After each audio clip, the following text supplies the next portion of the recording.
Within our perspective that success will lead to our being happy, we lean into the idea that some of our yesterdays limit our options for today. So it is far better for us to bury those feels in the dark than it is for them to continue to have close contact with the light of our hopes for tomorrow. Our dedication to that course of action seems beneficial as those pieces slip out of sight, but not allowing room for the intertwinement of the grief that appears along our trails grants our various points of sadness the power to become our belief of merely existing in a gloomy life. We don't live in the past, but we certainly visit with its history as it continues to influence us.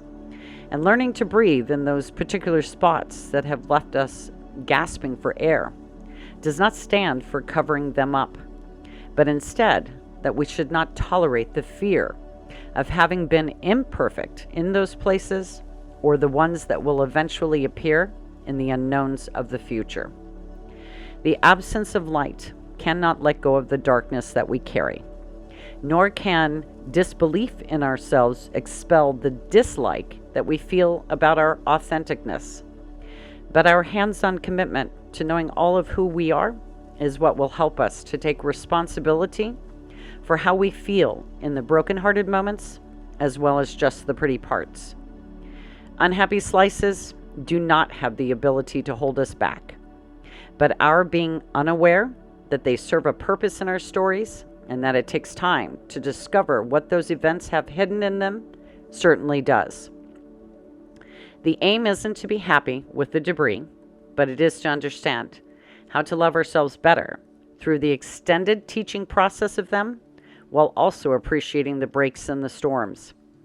So go to the various pages where you have assigned the meaning of your feelings and recognize that those younger versions of your definitions were never meant to be the guide for the rest of your life, as the emotions from the yesterdays are merely some of the countless things that you can continue to build on to support yourself to a greater degree today. It has never been about the flowers, as the happiness that comes from them will fade in our memories, and they are not the correct shelters for us in the weeds because of that ability to decay.